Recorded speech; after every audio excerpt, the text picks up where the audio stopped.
નમસ્કાર મિત્રો, આ વિડીયોમાં આપણે જોઈશું માધ્યમિક શિક્ષણ વિનિયમ 1974નું પ્રકરણ 2 અધ્યક્ષ અને સેક્રેટરીની સત્તા અને ફરજો. પ્રકરણ 2 અધ્યક્ષ અને સેક્રેટરીની સત્તા અને ફરજોમાં આ પ્રકરણમાં વિનિયમ 3 અને વિનિયમ 4 એમ બે વિનિયમોનો સમાવેશ થાય છે.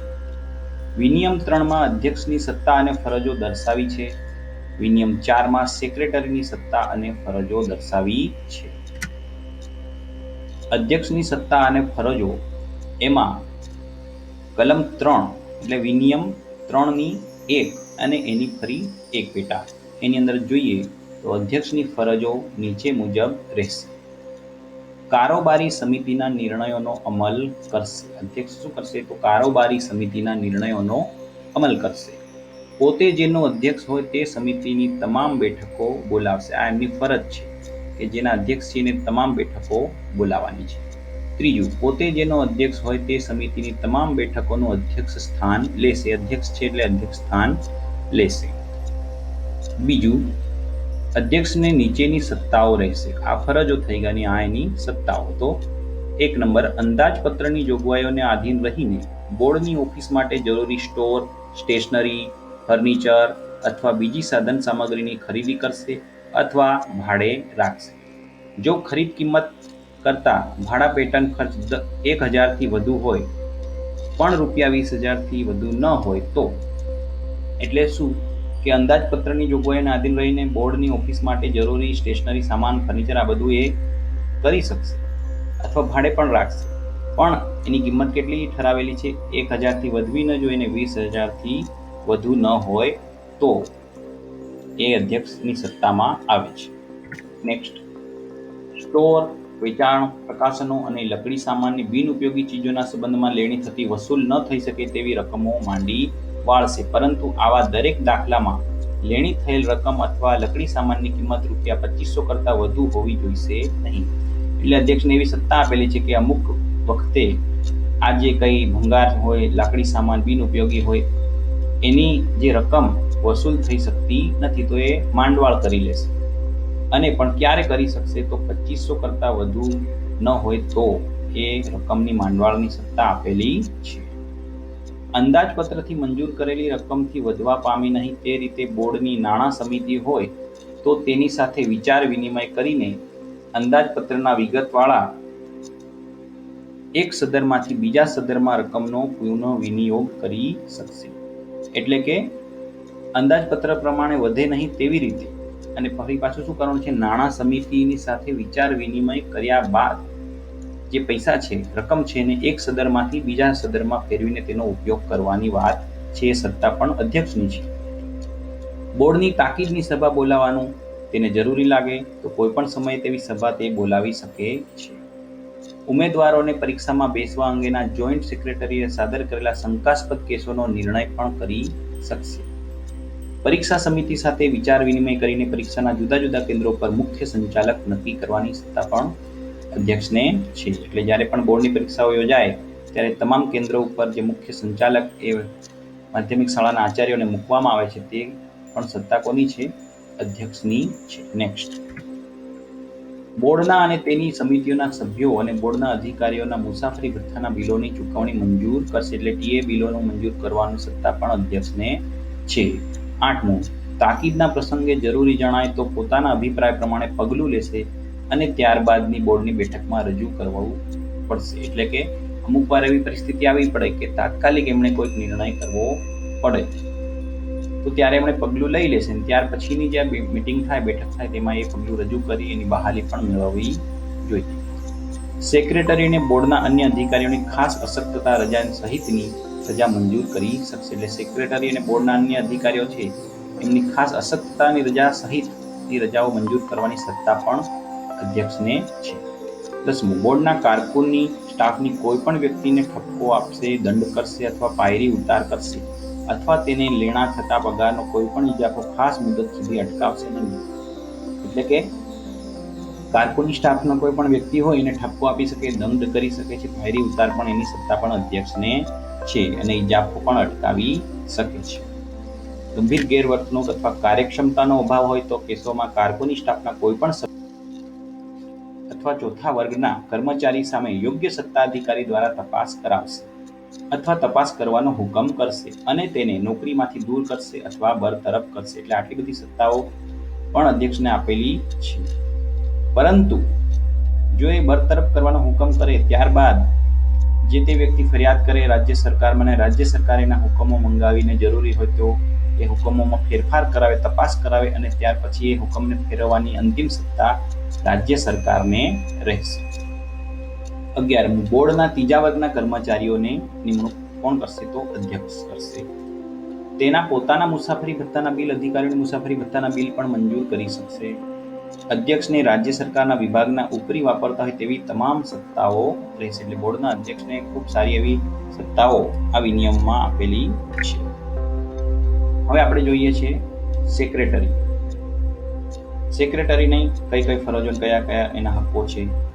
તો અધ્યક્ષની સૂચના પ્રમાણે બોર્ડની અને કોઈ સમિતિની બેઠકો બોલાવવા નોટિસ કાઢશે અને બોર્ડની સમિતિઓમાં આવી તમામ બેઠકોની યથાર્થ સ્પષ્ટ કાર્ય નોંધ કરશે.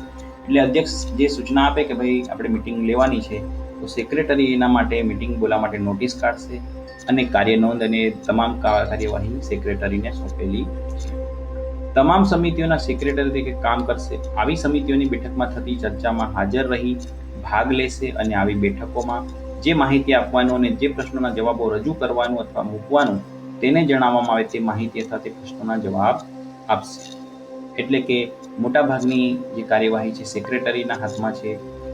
આગળ જોઈએ સામાન્ય સિક્કો, મકાનો, રેકર્ડ, પુસ્તકાલયના અને બોર્ડમાં નિહિત થયેલી અથવા બોર્ડે અથવા તેના નિયંત્રણ તળે ધરાવેલી એવી બીજી જંગમ અને સ્થાવર મિલકતના કસ્ટોડિયન રહેશે અને તેની યોગ્ય યાદી જાળવવા વ્યવસ્થા કરશે અને યોગ્ય સંભાળ અને જતન રાખશે. એટલે સિક્કો, મકાનનો રેકોર્ડ કે બોર્ડની જે કઈ મિલકત છે, સ્થાવર જંગમ તમામનું કસ્ટોડિયન તરીકે કોણ રહેશે? તો સેક્રેટરી રહેશે અને એની યાદી જાળવશે, વ્યવસ્થા કરશે, સંભાળ જતન તમામ બાબતોનું સેક્રેટરીની જે ફરજોમાં આવે છે. નેક્સ્ટ, અધ્યક્ષના અધિકારથી બોર્ડનો તમામ પત્ર વ્યવહાર કરશે. એટલે કે જે કંઈ પત્ર વ્યવહાર છે અધ્યક્ષના અધિકારથી બોર્ડનો તમામ વ્યવહાર એ સેક્રેટરી કરશે. જેવી રીતે આપણા તમામ જે કાયદા છે રાષ્ટ્રપતિના અધિકારથી થાય છે તે જરૂર જણાય ત્યારે અધ્યક્ષ આપેલા આદેશોને આધીન રહી બોર્ડ અને તેની સમિતિઓની કાર્યનોંધ તથા રિપોર્ટ અંગે પગલાં લેશે. જ્યારે જ્યારે જરૂર પડે ત્યારે અધ્યક્ષના આદેશોને આધીન રહીને તે કામગીરી કરશે.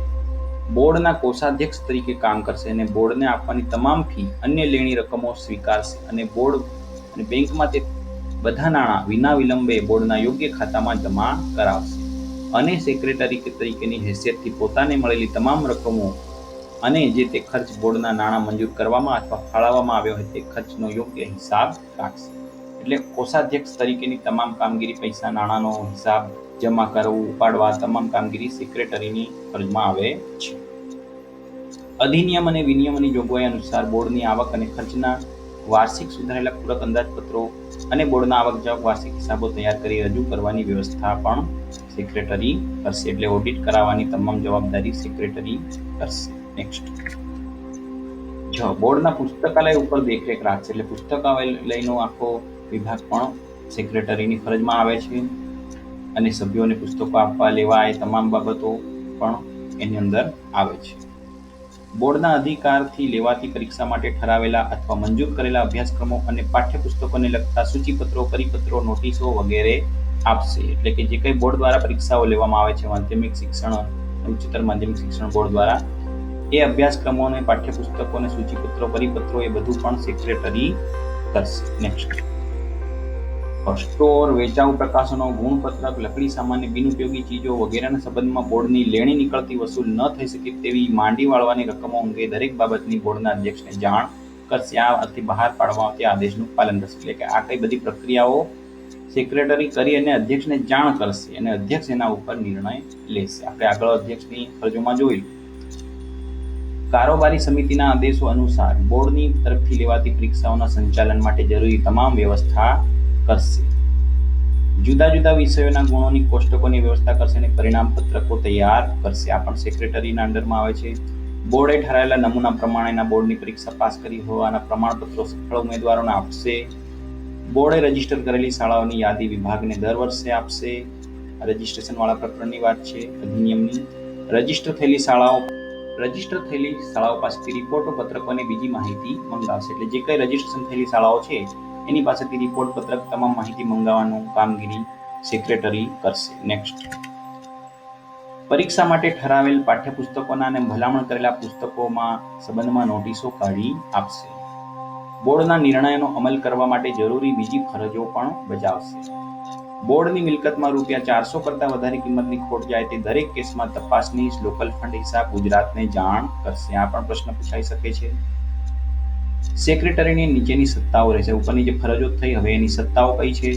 તો પોતાની ઓફિસમાં કામ કરતા બોર્ડના કર્મચારીઓના પગાર બિલો ઉપર સહી કરશે અને બોર્ડના અને તેની સમિતિઓના બોર્ડના ઓફિસમાં કામ કરતા બોર્ડના અધિકારીઓના હોય તે સિવાયના તમામ મુસાફરી ભત્તાના બિલોની ચૂકવણી માટે મંજૂર કરશે. એટલે આ એની સત્તા છે કે ઓફિસમાં કામ કરતા જે કર્મચારીઓ છે એના પગાર બિલો એ પણ મંજૂર કરવાના છે અને બોર્ડના અધિકારીઓના હોય તે સિવાયના તમામ મુસાફરી ભત્તાના બિલો પણ ચૂકવણી માટે મંજૂર કરશે. તે સમયે અમલમાં હોય તે નિયમો અનુસાર બોર્ડના ચોથા વર્ગના નોકરને ખાસ અશક્તતાની રજા સિવાય મંજૂર કરી શકશે. એટલે ચોથા વર્ગ 4ના જે કર્મચારીઓ એની ખાસ રજા સિવાયની રજા એ સેક્રેટરી મંજૂર કરી શકશે. નેક્સ્ટ, કલમ 29 હેઠળ મંજૂર કરેલી અંદાજપત્રની જોગવાઈઓને આધીન રહીને બોર્ડની ઓફિસ માટે જરૂરી સ્ટોર, હોમ, સ્ટેશનરી, ફર્નિચર, બીજી સાધન સામગ્રીની ખરીદી અથવા ભાડે રાખવાનું ખર્ચ, જો આવી ખરીદી અથવા તે ભાડે રાખવાનો ખર્ચ 1000થી વધુ ન થાય તો આવો ખર્ચ મંજૂર કરશે. આ એની સત્તામાં આવે છે સેક્રેટરીની. પછી વિનંતી થયેથી સરકારી, અંશતઃ સરકારી મંડળોની, યુનિવર્સિટીઓ અથવા શૈક્ષણિક અથવા જાહેર સંસ્થાઓને અને બોર્ડની ઓફિસના મુલાકાતીઓને સત્તાવાર ઉપયોગ માટે બોર્ડના વેચાઉ પ્રકાશનો વિના મૂલ્યે આપશે. પણ ક્યારે? વિનંતી થયેથી. બોર્ડની ઓફિસમાં પોતાના તાબાના અધિકારીઓ અને સ્ટાફના કામ ઉપર દેખરેખ, નિયંત્રણ રાખશે અને કામનું સંકલન પણ કોણ કરવાનું છે? સેક્રેટરી જ કરશે. આગળ 6, અધ્યક્ષના સામાન્ય અથવા ખાસ હુકમો હેઠળ બોર્ડની ઓફિસમાં સંયુક્ત સેક્રેટરી અને મદદનીશ સેક્રેટરીઓએ બજાવવાની ફરજો અને વાપરવાની સત્તા મુકર્રર કરી સોંપશે. બોર્ડ તરફથી લેવાતી પરીક્ષામાં ઉમેદવારોને પ્રવેશ આપવાના કેસોનો નિર્ણય કરશે. યોગ્ય કાર્યરીતિ અનુસર્યા પછી બોર્ડના ચોથા વર્ગના કોઈ નોકરને ઠપકો આપશે અથવા નીચે ઉતારી પાડશે. એટલે કે સેક્રેટરીની હકની અંદર ચોથા વર્ગના કર્મચારી આવેલા છે, એમને ઠપકો આપવો, ઉતારી પાડવા, પાયરી ઉતારે, બધું એ કરી શકશે. આગળ, પરીક્ષા કાર્યના હેતુ માટે સુપરવાઇઝરો અને સંચાલકોની યાદી મંજૂર કરશે. અન્ય જરૂરી સ્ટાફ નિમશે. એટલે કે પરીક્ષા કાર્ય જે છે બોર્ડની પરીક્ષાઓનું, એના સુપરવાઇઝર અને સંચાલકોની યાદી કોણ મંજૂર કરે છે? તો સેક્રેટરી. બોર્ડના ચોથા વર્ગના કર્મચારીઓને નિમશે. એટલે ચોથા વર્ગના કર્મચારીઓની નિમણૂક પણ એ સેક્રેટરી કરશે. Stay connected for chapter 3. Thank you for watching.